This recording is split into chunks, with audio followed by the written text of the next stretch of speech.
Ek groet julle in die wonderlike naam van Jesus en is weer vir my 'n voorreg om hier te kan sit. Ek kan die Here nie genoeg loof en prys vir die geleenthede wat hy mens gee en dat ons dit sal aangryp en ek is baie dankbaar daarvoor. Nou, ek wil 'n bietjie stil staan by hierdie volgende vers, Hooglied 4 vers 8. Omdat dit baie belangrik is dat ons weet wat dit alles beteken.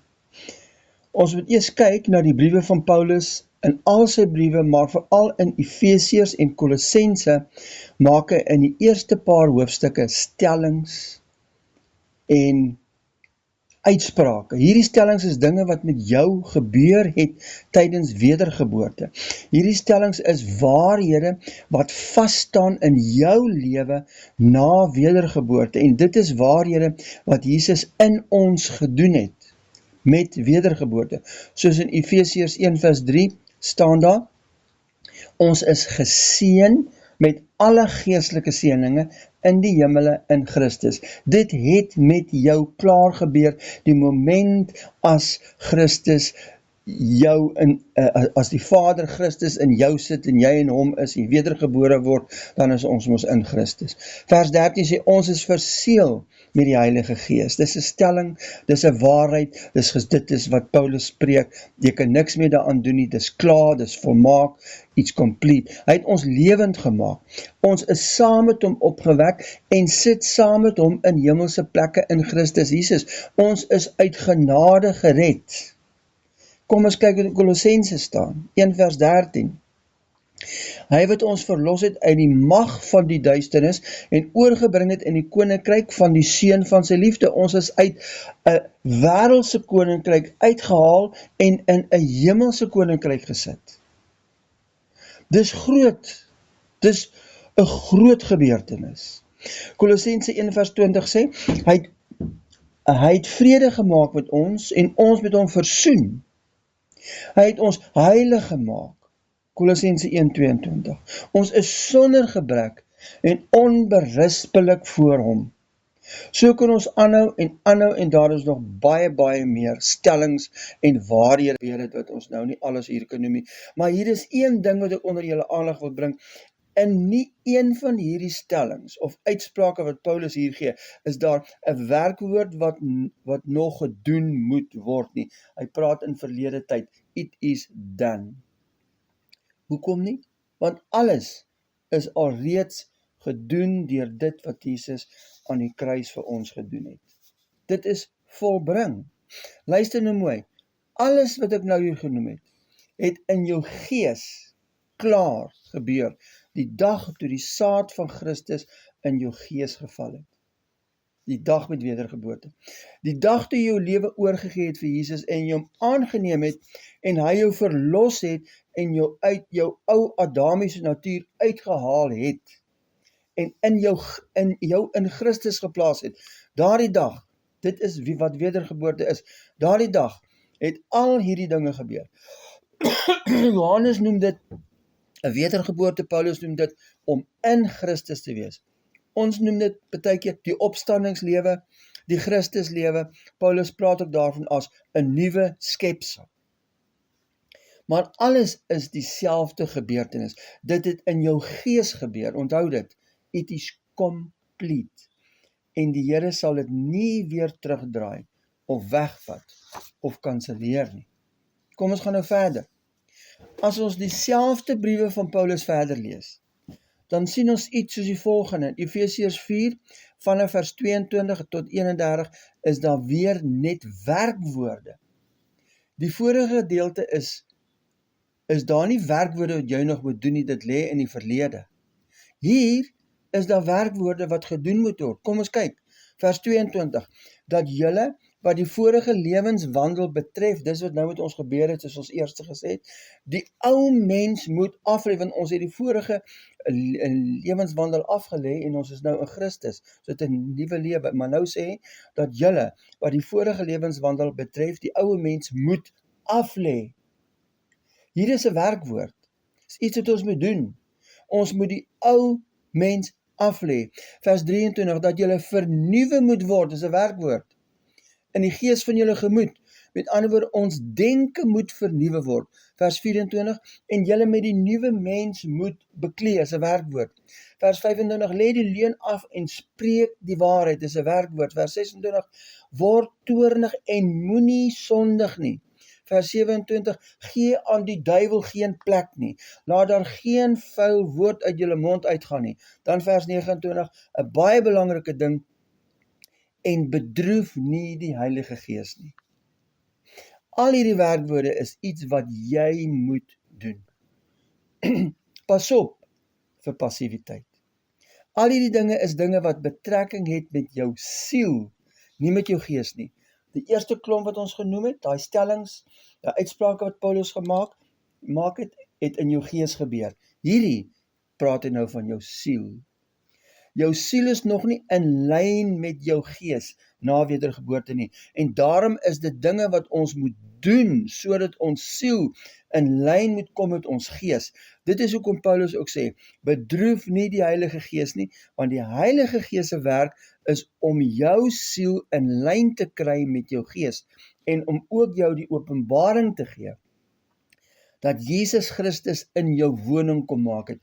Daarom kan jy nie meer in die sonde bly nie, en as jy nie gehoorsaam is aan die invluistering van die Heilige Gees in jou siel, wat jou oortuig van sonde nie, kan jou siel nie getransformeer word om in lyn te kom, wat alreeds in jou gees gebeur het met wedergeboorte nie. Mense, hierdie is verskriklik belangrik. Kom ons gaan 'n bietjie verder.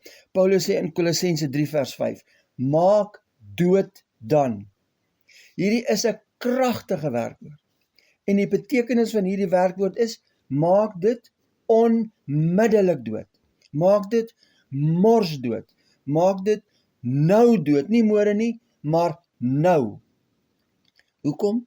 Want hierdie jakkalsies verniel die wingerd en neem baie potensiële vrug weg wat daar moes gewees het. Maar as gevolg van hierdie jakkalsies sal die vrug nie voortkom wat daar behoort te wees nie. Jy gaan skade ly.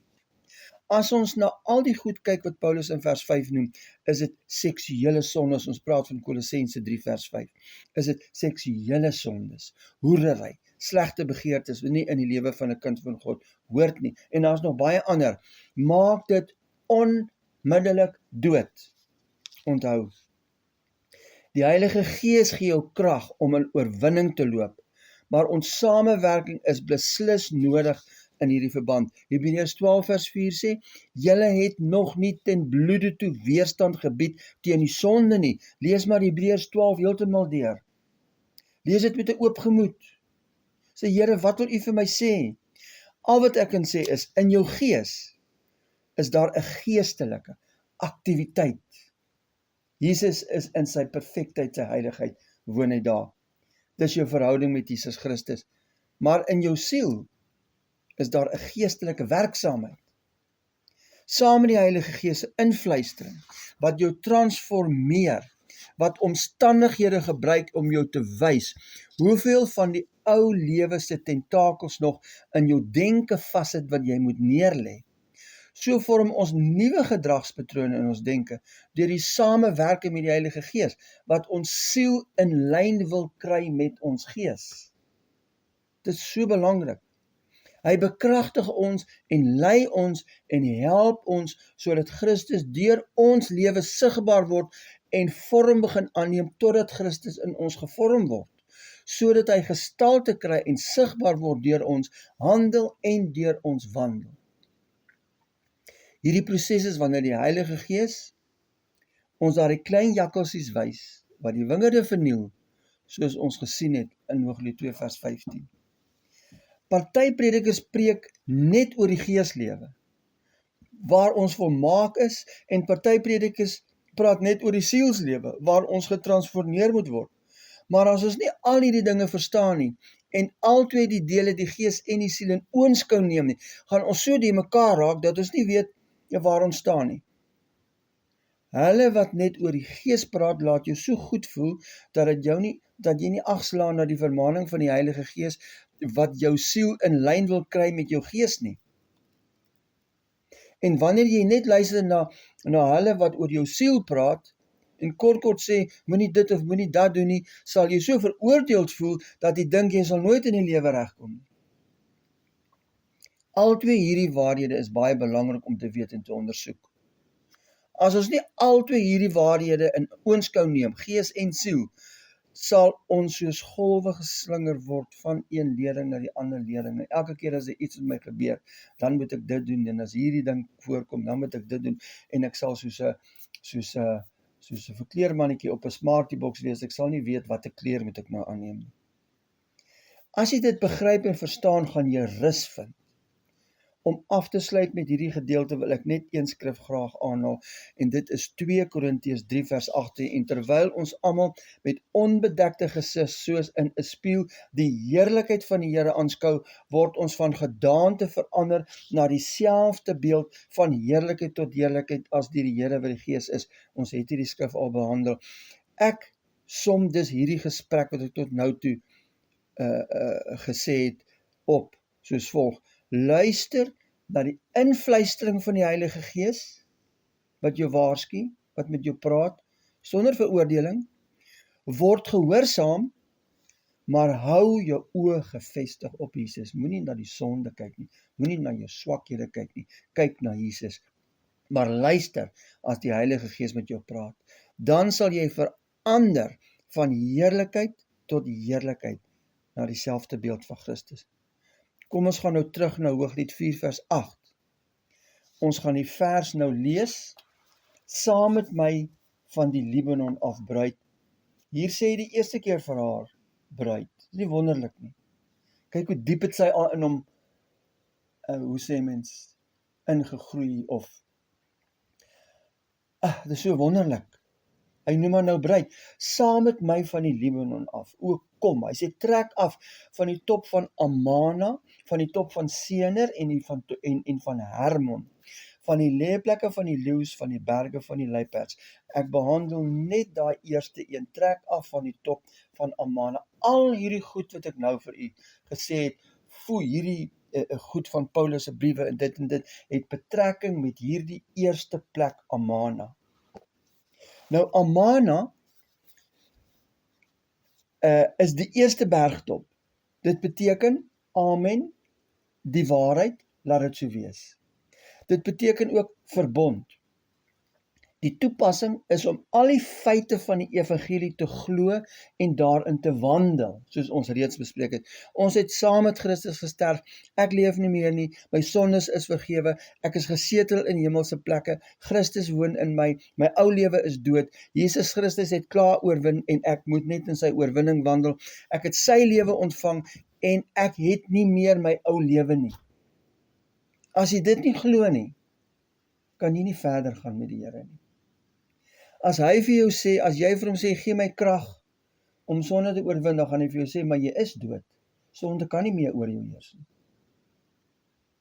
Ons moet hierdie goed leer, ons moet dit luister, ons moet dit lees. Efesiërs, Kolossense, Galasiërs, Romeine. Ons moet dit lees, ons moet die waarheid maak in ons lewe. Mense, dit is so belangrik. Nou goed, ons moet al die waarhede en die basiese beginsels van die evangelie ons eie maak. Al die waarhede van die nuwe skepsel, al die waarhede wat Paulus vir ons leer in sy briewe. Ons moet dit ons eie maak en dit onwrikbaar deel van ons lewe maak. Ons moet in hierdie waarhede staan en amen daarop sê. Laat dit so wees, ook in my lewe, want dit is feite wat ek sonder twyfel moet glo. Ek moet met geloof daarin wandel. Ek glo dit nie omdat ek goed is nie, maar ek glo dit omdat ek dood is. Ek leef nie meer nie. Ons emosies knielter ons soms en dan twyfel ons sommer oor alles. Spesiaal as ons deur slegte omstandighede gaan, dan twyfel ons oor ons redding en voel dat Jesus nie vir my lief is nie. Maar nou wil ek een skrif stilstaan, Galasiërs 2 vers 20. Galasiërs 2 vers 20 is 'n wonderlike skrif. Ek leef nie meer nie, maar Christus leef in my. Ek is saam met Christus gekruisig. en ek leef nie meer nie, maar Christus leef in my. En as ek jou nou in hierdie oggend vra, gaan jy sê jy vir jouself, ek leef nie meer nie, maar Christus leef in my. Daar's een rede hoekom jy dit nie sal sê nie. Jy kyk eers terug na die sonde wat jy gedoen het, of die kere wat jy geval het, of die mislukkings in jou lewe, dan sê jy, ja, maar dit is nog nie waar in my lewe nie. Dis verkeerd. Die Heilige Gees gaan met daai mislukkings en daai swakhede goed werk, maar jy moet staan in hierdie waarheid, jy leef nie meer nie, maar Christus leef in jou. Moenie kyk na dit wat jy nog doen, dit wat jy nie oorwinning oor het nie.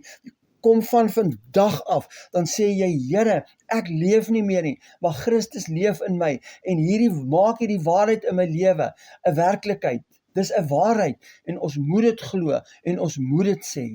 Gaan staan vanaand voor jou spieël, kyk jy vir jouself in die oë, dan sê jy, ek leef nie meer nie, maar Christus leef in my. Dit is 'n waarheid wat ons moet glo, onwrikbaar. Vader, ons wil U aanbid in hierdie dag. Ons wil bid dat U vir ons hierdie waarheid so realiteit sal maak, dat ons nie meer leef nie. Dat U ons ou lewe aan die kruis, daai ou Adamiese natuur doodgemaak het aan die kruis. En dat U met U opstanding ons in 'n nuwe lewe ingetrek het, en U lewe in ons geplaas het, en ons nou in U hemelse koninkryk leef, vanuit U hemelse koninkryk moet leef. Maak hierdie 'n realiteit in ons lewe, Here.